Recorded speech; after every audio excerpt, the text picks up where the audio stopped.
Pendulum Monsters. A very special type of monster that blurs the line between what is a monster card and what is a spell and trap card. Hello once again, friends and enemies. I am here today to talk to you about Pendulum Monsters. With a lot of new players coming into Yu-Gi-Oh because of Yu-Gi-Oh! Master Duel, I thought it was necessary to make this video. Pendulum Monsters are generally a type of monster that people tend to avoid because their summoning can be kind of confusing and the summoning mechanics based around them can be kind of confusing. I know a lot of people personally that have started playing Yu-Gi-Oh! Because of Master Duel or other factors in their lives, and they've just gotten confused about Pendulum Monsters. I wanted to make this video for those people, like the people that I know personally, the people that are just getting into Yu-Gi-Oh! Now and just want a streamlined explanation of Pendulum Monsters that's easy to understand. So let's go ahead and get into it. Pendulum Monsters are a type of monster that can be played as either a monster card or a spell card. They have two text boxes on them. The top one is their Pendulum text box, which works when they are treated as a spell card, and the bottom one is their regular text box that is used when they are played as a monster. Next to the top text box, you have two numbers. They're going to be the same number with a red and a blue diamond next to them. This number is called the pendulum scale of your monster, and the reason that it's the same on both sides with just the different red and blue is to symbolize that you can put this pendulum monster in either the left pendulum zone or the right pendulum zone, so that you don't have to put it into a specific one. That being said, let's go ahead and get into the game field and show you how Pendulum Monsters work on the field.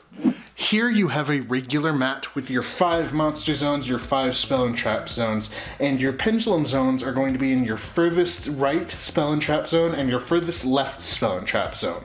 These are going to be the zones that you're going to play your pendulum monsters in when you play them as spell cards.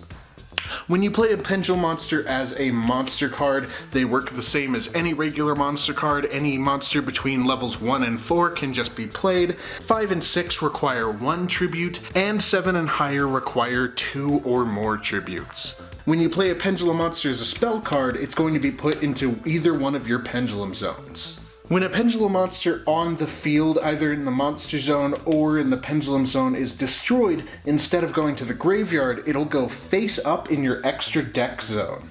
The only time a Pendulum Monster would go into your graveyard is if it's being sent there from your hand or from your deck. Now let's get into the pendulum scale and how pendulum summoning works. First things first, and this is the part that confuses most people, is that you can only declare a pendulum summon once per turn. But during that one time that you declare a pendulum summon, you can grab any number of cards from your hand or any number of pendulum monsters face up in the extra deck between the numbers of the pendulum scale and special summon them to the field. For example, Purple Poison Magician's pendulum scale is 1. Dulsulflicord Cutia's pendulum scale is 8. If I wanted to pendulum summon, I could pendulum summon any monster whose levels were 2, 3, 4, 5, 6, and 7.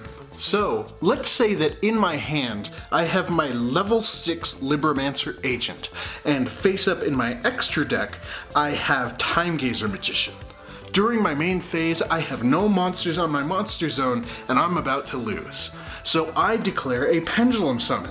I grab my Libromancer Agent, I grab my Time Gazer Magician, and I special summon them to the field. This would also work for any other cards that I would like to special summon from my hand or face up in my extra deck, as long as they can be special summoned by Pendulum Summon. And now that I've declared my Pendulum Summon during my main phase 1, once I move past battle phase into main phase 2, I cannot declare another Pendulum Summon unless a card gives me the ability to do so.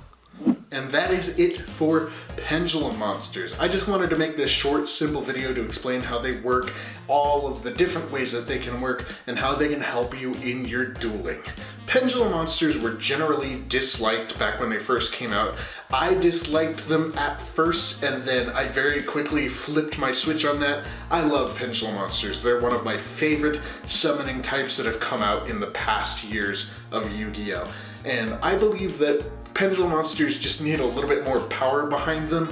A lot of people are under the impression that they're overpowered, which I would say they can be if you build the deck correctly, but overall a lot of these archetypes just kind of keep it so that you are constantly switching out what's in your pendulum zone, at least based on what I've seen. Hopefully this video has helped you understand Pendulum Monsters a little bit more. I hope that I did a good job with explaining how they work.